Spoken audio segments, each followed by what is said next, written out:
MD এ আর মাসুম আপনি লিখেছেন, শবে বরাতের আমল সম্পর্কে কিছু বলুন। শবে বরাত যেটাকে আমরা বলছি, এটি মূলত হাদিসের ভাষ্য অনুযায়ী লাইলাতুন নিসফিন শাবান বা মধ্য শাবানের রজনী।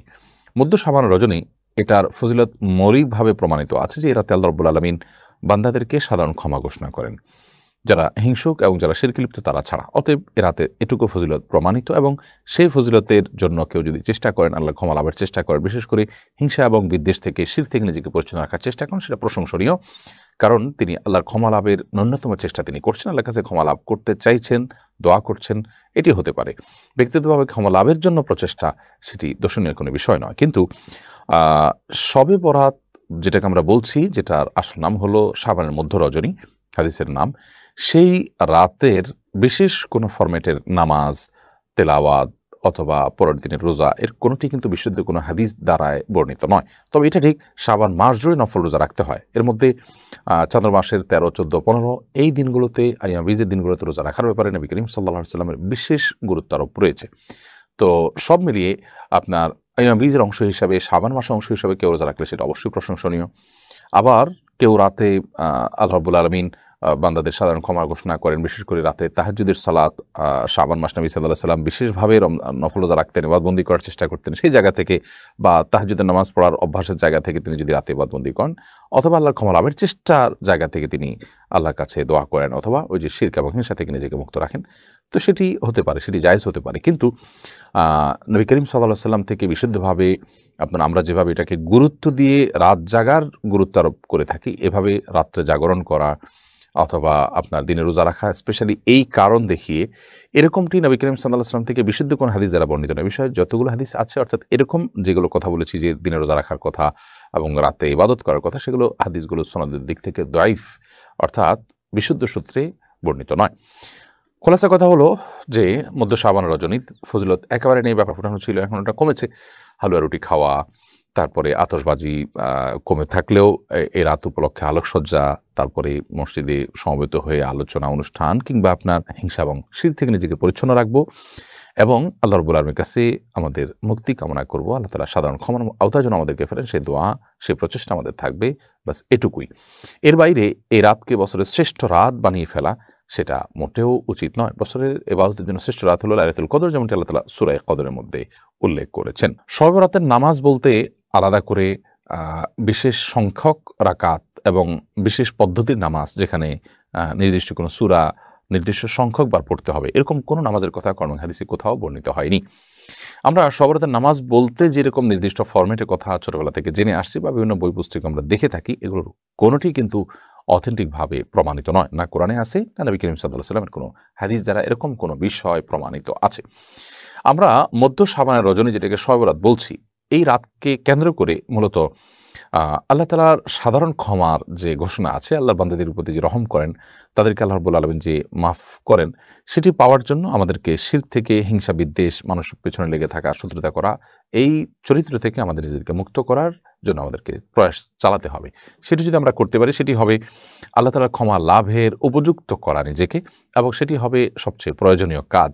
এর বাইরে কেউ আল্লাহ তাআলার কাছে ক্ষমা লাভের জন্য প্রচেষ্টা করলেন, শরীয়তের কোনো সীমা লঙ্ঘন না করে, কোনো বিদআতে লিপ্ত না হয়ে, সেটি গ্রহণযোগ্য হতে পারে। এর বাইরে এই রাতকে কেন্দ্র করে বিশেষভাবে নামাজ যে আয়োজন আমরা আমাদের সমাজে দেখতে পাই এবং বিশেষ ফরম্যাটের কথা দেখতে পাই, এটি না নবী করিম সাল্লাল্লাহু আলাইহি ওয়াসাল্লাম করেছেন বলে কোনো বিশুদ্ধ হাদিসে বর্ণিত না, সাহাবায়ে কেরাম করেছেন বলে কোনো বিশুদ্ধ হাদিসে বর্ণিত আছে। বিধায় প্রতিটা আমলের ক্ষেত্রে আমরা নবী করিম সাল্লাল্লাহু আলাইহি ওয়াসাল্লামের সুন্নাহকে অনুসরণ করব, সাহাবায়ে কেরাম ও খুলাফায়ে রাশিদিনের সুন্নাহকে অনুসরণ করব। মন গড়া কোনো কিছুই কিন্তু ইবাদত হিসাবে পরিগণিত হবে না। আফসানা ইমরোজ আপনি লিখেছেন, অনেক শায়েখ শবে বরাত পালন করা জায়েজ বলেন, আবার অনেক শায়েখ এটাকে বিদআত বলেন, এরপরে আমাদের করণীয় কি? আমরা একটু আগে এই বিষয়ে বলেছি যে এই বিষয়ে আমাদের বাড়াবাড়ি এবং ছাড়াছাড়ি দুইটাই পরিহার করতে হবে। যেটুকু হাদিস দ্বারা প্রমাণিত, এই বিষয়ে অনেকগুলো হাদিস আছে এবং পূর্বসূরি সালাফদেরও অনেকের ফতোয়া এবং অবস্থান রয়েছে সেই হাদিসগুলোর আলোকে। সব মিলিয়ে এটাকে সেই জায়গায় রাখতে হবে। এটাকে আমাদের সমাজে যেই জায়গায় নিয়ে যাওয়া হয়েছে, মনে হচ্ছে এটা বছরের সবচেয়ে শ্রেষ্ঠ রাত ইবাদতের, এর চাইতে বহু গুরুত্বপূর্ণ হাদিসের আলোকে, কোরআনের আলোকে অনেক বেশি গুরুত্ব পাওয়া রাত আছে, যেগুলো আমাদের কাছে প্রচণ্ড রকমের অবহেলিত। তো এই যে আপনার বাড়াবাড়ি, এটা কিন্তু উচিত নয়।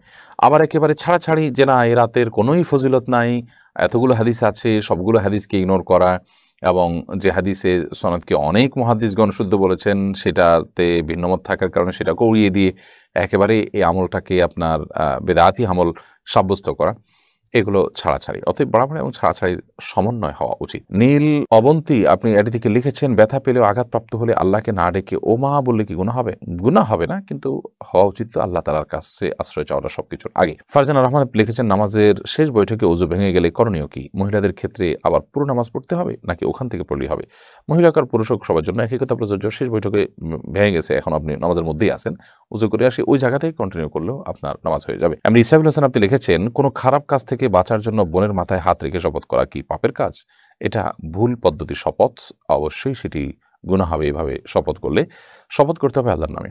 মানে আরাদা ইয়াহলিফা ফালিয়াহলিফ বিল্লাহি ওয়া লিয়াসমুত, যে ব্যক্তি কেউ শপথ করতে চায় সে আল্লাহর নামে শপথ করবে অথবা চুপ থাকবে, অন্য কোনো প্রক্রিয়া সে যাবে না।